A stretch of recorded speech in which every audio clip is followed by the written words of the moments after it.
Okay, so if our guest speakers would like to go ahead and introduce themselves, please.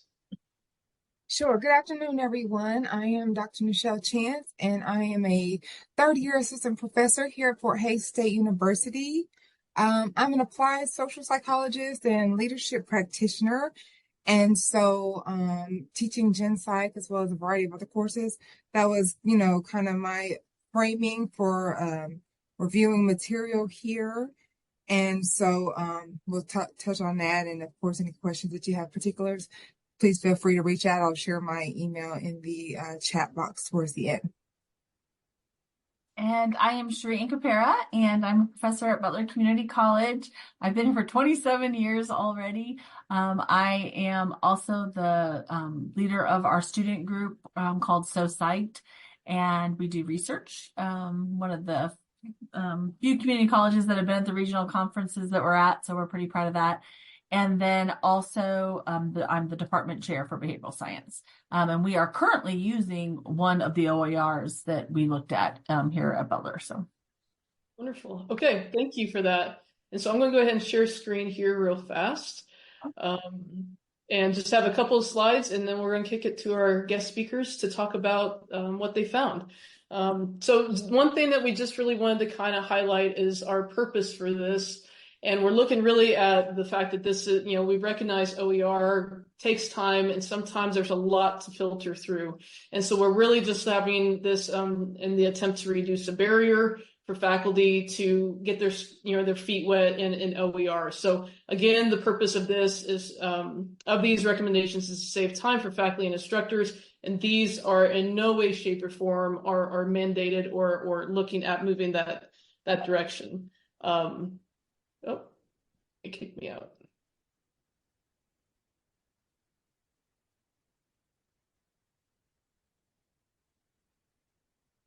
Let me just go into the next one. So there are 5 of them. I believe this is maybe the second out of the 5. One was done earlier today. And so these are the 5 classes, and this is a pilot that we're looking at doing for system-wide courses that was funded through Midwest Higher Education Compact. So we really appreciate their support and us being able to test this. And with that, I'll stop sharing and kick it over to the guest speakers. all right. Well, I'm Cheree, and I am going to start us off, and then Dr. Chance will finish us up and take it home. Well, maybe I can find my thing. Why is it not showing? I'm trying to figure out. So I don't know why it's not coming up. There we go. All right. Can you guys see my screen yet? Yes. Oh, so you can see the Gen Psych OER, Yes. I don't know why it's not showing on mine. Okay. So we have the joy of getting to look at Gen Psych as one of our courses. I just wanted to kind of let you know how we went around it. And then just before we start, though, I wanted to ask all of you if you can tell me, what was the name of the textbook and the author of your textbook in Gen Psych when you were in undergrad? Author and name of the textbook? I think we used Myers. Myers, maybe? Yeah, I can't remember what edition, but I remember it being Myers. Myers. And that's kind of what I expected. I'm impressed, Whitney, that you even knew, because most of us cannot remember the textbook we had or the title or the author of that. But I bet if I asked you who your favorite professor was in psych throughout, who changed your life, who influenced it, you probably remember that. So as you're considering your textbook, whether it's an OER or not, I just want to remind you that it's you guys that are important. It's how you bring it to life. It's what you bring into that classroom. And maybe we can save some kids money along the way if we can find a good OER. But before you're scared of it, just know that it's the thing you're going to remember they're going to remember is the same thing you remember. And it's the teachers and it's the people that made it real for them. So just keep that in mind as we go through them. I just wanted to let you know that how Dr. Chance and I did it was we got the list, and then we started reviewing through them and filling out our rubrics, and then we shared our rubrics and added to each other's. It was kind of obvious to us which ones might work best in the state because, to be honest, a lot of ours were duplicates, and they were ones that were just a reiteration of either OpenStax or LibreText, or a really cool new thing we kind of found with NOVA. So that's kind of how we did ours and came up with our recommendations, looked at them separately, compared our notes, and then moved on from there. What we really looked at was OpenStax, LibreText. We did look at Pressbooks, both that regular Pressbooks and Canadian Pressbooks. I'm going to mention a little bit about those, but most of those were kind of just reiterations of other ones. I'm going to show you one of them. It's really just OpenStax made with some extra features, but it's just good to know they're out there, because if you're implementing one of those textbooks, maybe you're going to like what a Pressbook person did with it. So we will review that a little bit. And then I don't know how do you say that, Dr. Chance? Is it NOBA or NOBA? Do you know how they say NOBA? Okay, and then we'll get a good review of that for you guys, because this is kind of an exciting one, I think. I'm kind of excited about that one. All right, so the OpenStax one is probably one that most of you are familiar with. If you've heard of anything with OER, I'm going to guess you've heard a little bit about OpenStax. All the ones that we looked at, most of them had that really open Creative Commons license where you can mix and remix and share and share alike. The OpenStax one has, I think it's called, do any of you use Connect? Because they now have, like, the McGraw-Hill has what's called Evergreen. That's kind of what OpenStax has been doing for the last couple years. About every 6 months or so, they update. And like most recently, they put transgender care items in, and some 2023 updates. So it's nice that they can add stuff that's relevant and current, and put those in. Freud's going to stay Freud, but then that stuff is different. And so it's nice when they can update without waiting for a whole new version. So that's what they've been doing. The last updates were 6/28/23.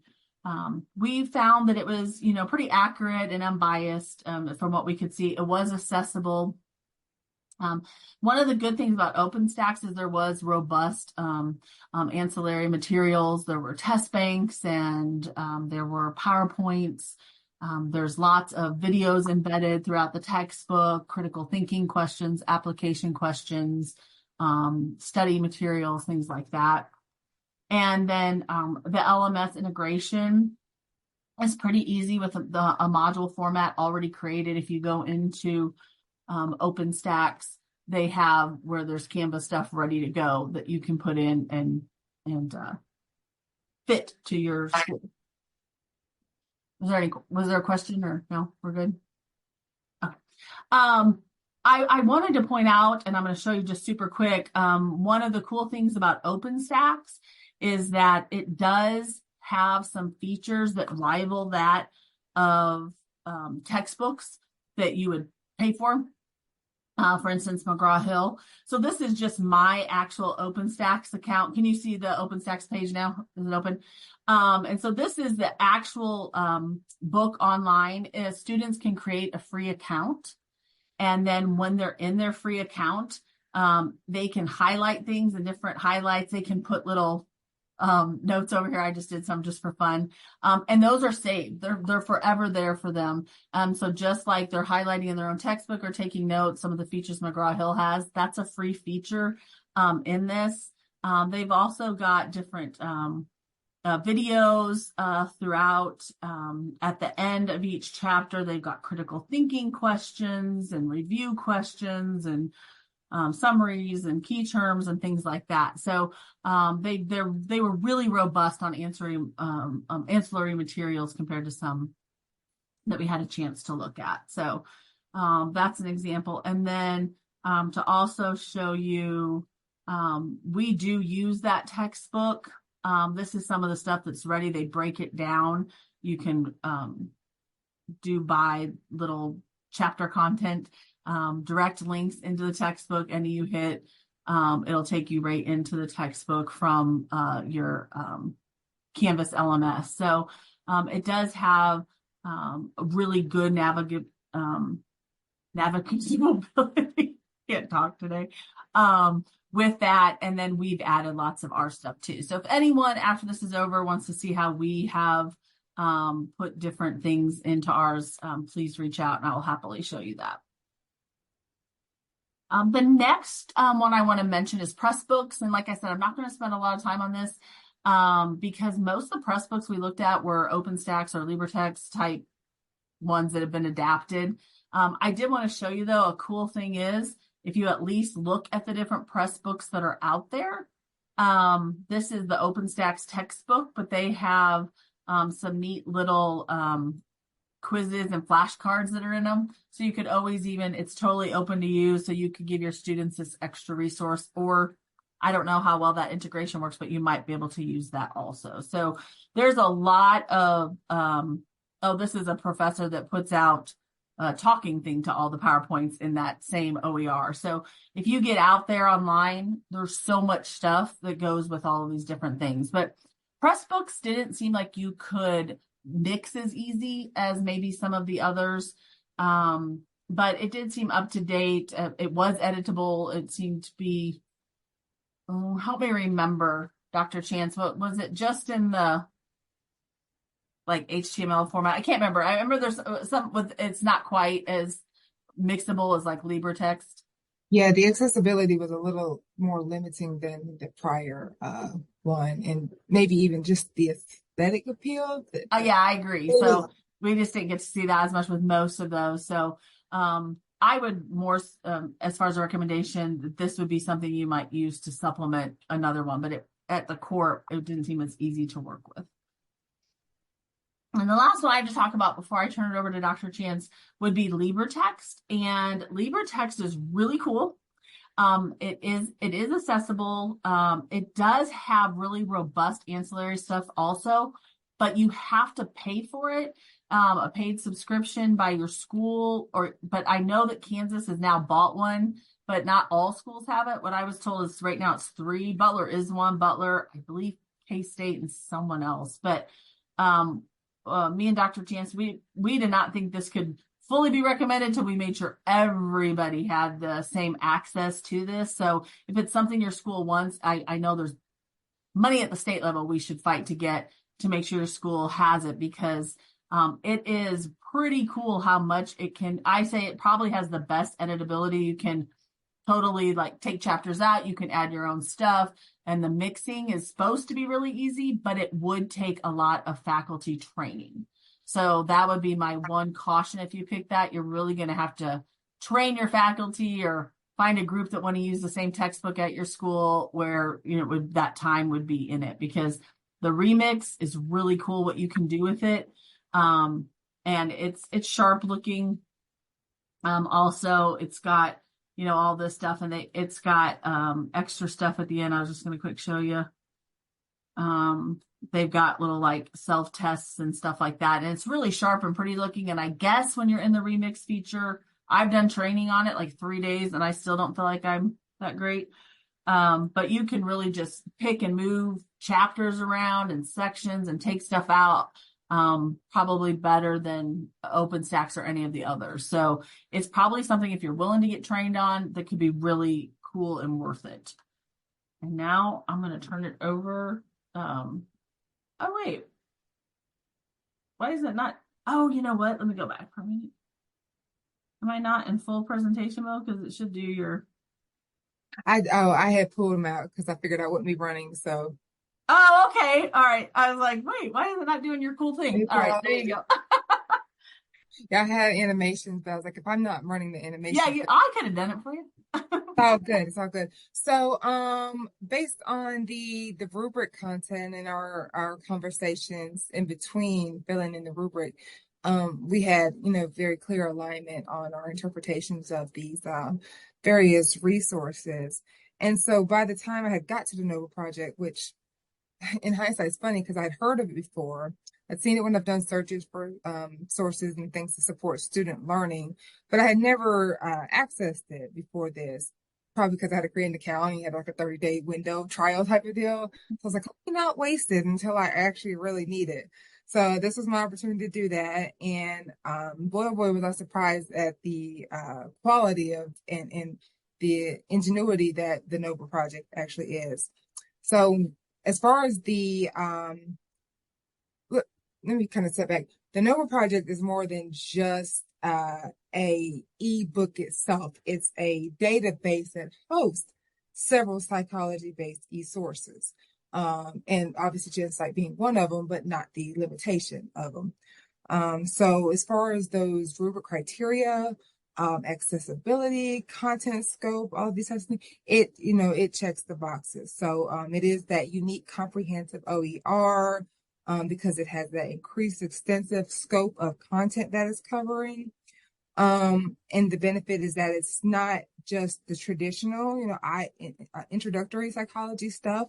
I was able to actually go ahead and save a few files, and I'm able to teach in my social psych class, my cross-cultural psych class. I was like downloading everything I can get my hands on before I lost my access, because it's covering a wide range of topics. And one of the things that I was actually really impressed by, even after reading through second party analyses of the NOVA project, is I did not realize the creators were actually, foundational in psychology. And I laugh because I always, when I'm teaching my students about scales, and we always talk about like the happiness scale or satisfaction scale, we always refer to Dr. Diener, who in some literature or some conversations has referred to, himself, may he rest in pieces, Dr. Happiness. And I was like, well, that's a little creepy, but I digress. He's one of the, he's one of the builders, the founders of this project, along with his spouse. And there's several other renowned psychologists that have contributed to the content here. Elizabeth Loftus, Susan Fizz, David Buss, and the list goes on. So these are all names that, are obviously very, solid and validated within psychology and research. So we know we're getting high quality content from contributors like that. And unlike the traditional textbooks and even some of the OER sources, this one is fully customizable as well, because if you're afraid of the potential of overwhelming readers with excessive information, basically you can create your particular course content and pick and choose what goes in there. And as opposed to following traditional chapter formats, they're just given to you in chunks of content by topic, which is also really, really nice. You can download them as individual PDFs, which is what I did. But if you haven't done it, go ahead and get in there. You might get you some great material to use in the interim.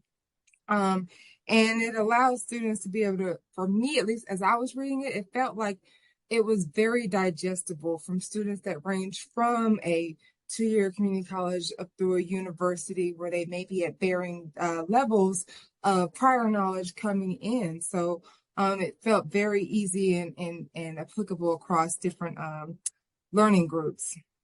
And as I said, it's customizable.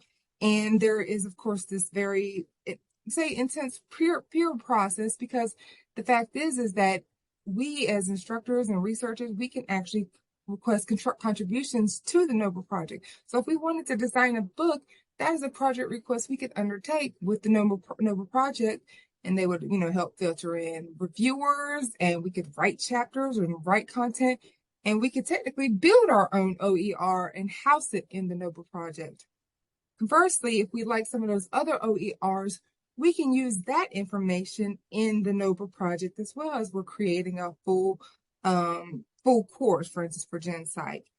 The one thing I didn't see as far as GenSight goes is there's not, at least on their site, there's not a lot of supplementary ancillary materials for GenSight. But that doesn't mean it's not possible with NOVA, because their abnormal psych book that I had looked at and read about actually has a lot of stuff out there. So it's possible. It just has to be done. And we already know we're exhausted and overworked. So it's probably something that someone's waiting for a grant to do before they're just going to go out there and build all these materials. But I do caution against like cookie cutter PowerPoints and things like that, because it should reflect, like, Cheree asked in the beginning, do you remember your instructor over the book? And those are the things, like, I have to put my own flair and touch on it. So I do value being able to take and put my own material, my own, pizzazz on a presentation And even if they can't remember the material, they're going to take something out of the class, even if all they can remember is learning about how to do sensation and perception activities with bell chimes or beating up Bozo Clown one day in my class. They're going to take something out from that activity. And so for me, I felt like NOVA is the best thing to talk about at the end because it does have the possibility for integration from those other sources if that's something that people like to do. But there are ready-made books like the one I have in the bottom image there. Like that's a full book that's already prepared in-house in NOVA. And there's also smaller integration versions of it. So like the brief versions of them exist as well. There's a first and second edition of the brief version of it. So the shorter version of the text. And so you can forward slide here. And so I'm really glad in the beginning how Lee was very adamant to, express the fact that their group is not pushing towards, any sort of demand on alignment. And so even before I knew that, I had kind of wrote a letter after my review, because in the classroom day to day and adjusting our materials and our teaching styles and having taught through COVID and all of this, we're like, it's basically a learn game as we go along. So like, for me, I wanted to provide some a feedback from myself as someone who works with students and sees that there could be challenges if we were to mandate a OER as opposed to maybe looking at more alignment of the learning outcomes across the state and letting there be a pool of materials that's best suggested or best practice material. Because we know the benefits of OER. Obviously, again, I can still think there was a book I paid like almost $400 for in college one time. That was still when I was a bio major. So I was like, never again. But the cost effectiveness is, it's all astounding. The fact that students can pay like nothing, or some sources obviously have some fees.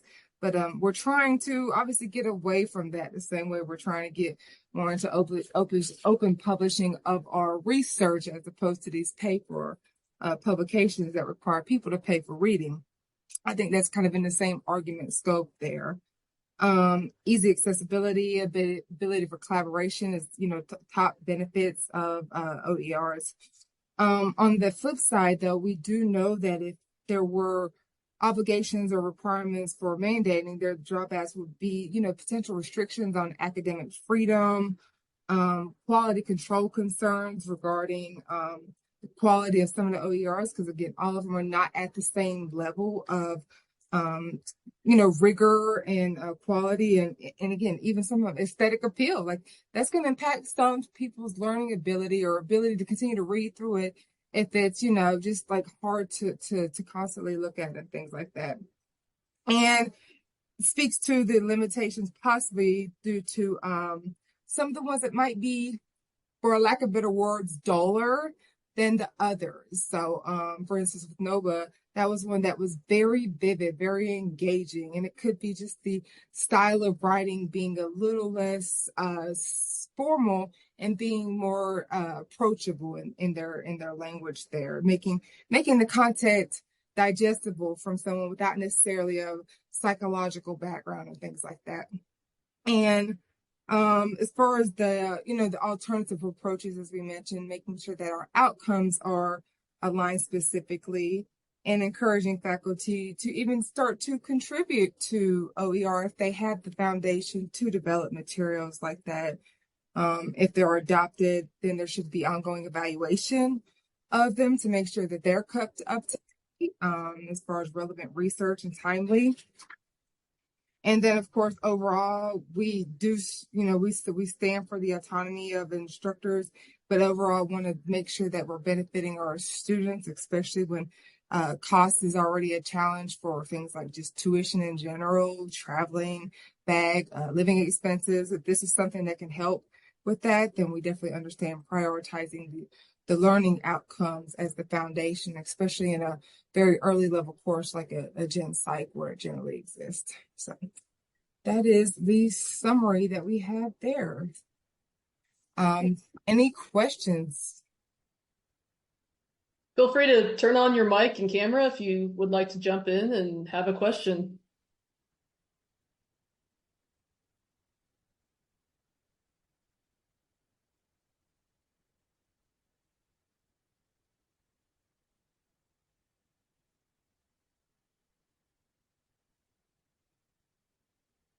And I see in the chat, Brian is mentioning that Libra Text has the relationship with the KBOR Consortium, so that's customizable as well, even without that subscription. So that's a good thing to know. I had a quick question. It looked like you had some information about maybe how to integrate some of these resources into like a learning management system. And I'm not sure if this was part of your review or if you felt like any of these resources would be easily able to maybe put it into like Canvas or Blackboard or any of that. Did you find any of that information, or would it be easy to do it with all of these materials? I can speak to OpenStax. So OpenStax, I'm pretty sure Blackboard also, but it is definitely completely easy to integrate with Canvas because we're actually using the OpenStax one on our campus. And so it was super easy. They've got zip files that are for Canvas that go right in for creating quizzes in Canvas and stuff like that. They even we didn't use them because we created our own modules and extra stuff, but it had even like a module format you could start with if you needed that. So I'm not sure. I'm pretty sure it works with Blackboard too, but I know for sure Canvas. And much we got some using LibreText. I'm sorry, Dr. Chance. Yeah. I was just going to say, sorry, this is Brian Mitchell. I would say LibreText and Pressbooks both have the capability to be able to be imported into like LMS, if you want to be able to do that. So there's a common cartridge, feature that they both entail. And so if you want to be able to import modules, a little bit like she done there, that's something that can be done, from either of those, if that's something you'd like to do. Awesome. You can delete the ones you don't want, type of deal. Like if you've ever used any of the third-party programs with the books, like you could pick the activities you want them to do and not check the ones that you don't want to import. It's the same way with many of these as well. I might mention one of the activities at the bottom of some of what they showed was H5P, which is also an open option in terms of the embedding. And I think all you have to do in Canvas, I don't know about Blackboard, but you just have to, on the back end with your tech people, get an LTI integrated, and then you can easily integrate those as well.